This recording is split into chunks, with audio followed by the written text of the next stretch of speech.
لما بتسحب او بتحول فلوس من البنك، لو انت حسابك فيه 1000 وسحبت 100 او 200، سحبت 200، اوتوماتيك الحساب بيبقى 800. ولكن في بعض المشتريات تلاقي مثلا حاجه ب 30 95 قرش او 199 جنيه 199 جنيه، فتلاقي الحساب خصم 199 جنيه. حساب بمنتهى الدقه. المشكله ان احنا في حياتنا مش قادرين نتخيل ان احنا بيتم حسابنا بنفس الدقه دي. يعني على سبيل المثال، السيجاره اللي انت شربتها اول مره مش هتتعبك لان انت جهازك المناعي قادر يتخلص منها، ولكن التانية برضو مش هتتعبك. ولكن لما تخش في العلبة الاولى والعلبة التانية والشهر والشهرين يبتدي الحساب يتقل، فيجي لك بقى التعب، المناعة تضعف وهكذا. انت مش هتحس ان انت عظمك تعبك وانت لسه في ال30 او ال40، ولكن لما توصل لل60 وال70 تلاقي حساب التحمل العضلي بتاعك او حساب جسمك تقل. ليه؟ كل شيء في الحياة دي بيتم حسابه بمنتهى الدقة باسم الله الحسيب. ايوه، هو ربك حسيب. يعني ايه حسيب؟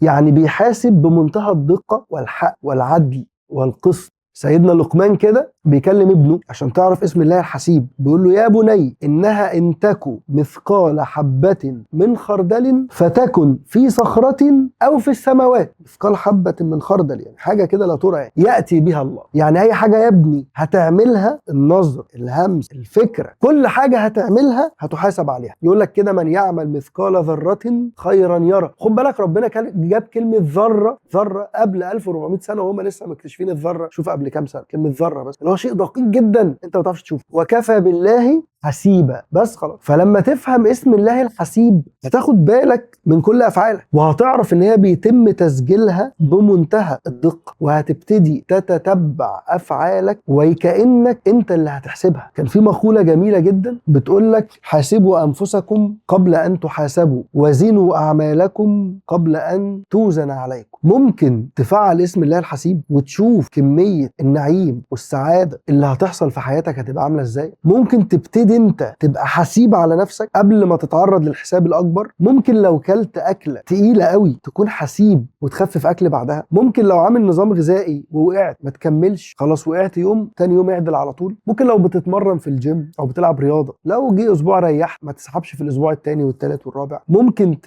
تراجع اللي لسانك بيقوله، ممكن تراجع اللي بيخش افكارك، ممكن تكون حسيب على افكارك ونواياك. لان واحدة من كوارث الزمن اللي اقنعونا بيها ان احنا مش هنحاسب على النوايا بتاعتنا، وكأن اللي فكر في الخير زي اللي فكر في الشر. هينفع؟ يعني انا عايزك تتخيل معايا انك عندك ولدين، وانت معدي على غرفة الاول وسمعته بيكلم واحد صاحبه بيقول له: جهز السهرة وجيب البنت الفلانية والبنت الفلانية، وجيب بقى حشيش وجيب بودرة عشان خلاص هاخد المصروف من ابويا اول الشهر ونعمل سهرة ما فيهاش حل، او سهرة مش هتكرر يعني. وانت في نص الشهر وعديت على ابنك التاني في الأوضة بتاعته ولقيته بيكلم صاحبه بيقول له: لا انا مش هقدر اجي السفرية دي لان هاخد المصروف من بابا اول الشهر، وده عيد ميلاد ماما، فانا هجيب لها غسالة الاطباق اللي نفسها فيها عشان ايديها بتتعبها من الغسيل. ادي نية وادي نية. انت كأب هتعمل ايه؟ لان الله يسامحهم، اذونا ودمرونا بفكرهم السوداوي السلبي وبعدم علمهم عن الخالق سبحانه وتعالى. ربنا يقول لك: وان تبدوا ما في انفسكم او تخفوه يحاسبكم به الله. ايوه، خد بالك من اللي انت بتفكر فيها هتحاسب عليه. انت هتمنع عن ابنك الاولاني ومش هتديله المصروف، وممكن تدي للتاني اكتر لان نيته خير بس. فخليك حسيب على نواياك. لو لسه عندك نية فيها اذى او فيها ظلم او فيها ضرر، فيها افتراء او فيها غل او فيها حقد او فيها حسد، تخلص منها فورا لانك بتحاسب عليها وهي سبب اذاك وضررك. فاسم الله الحسيب بيقول لحضرتك: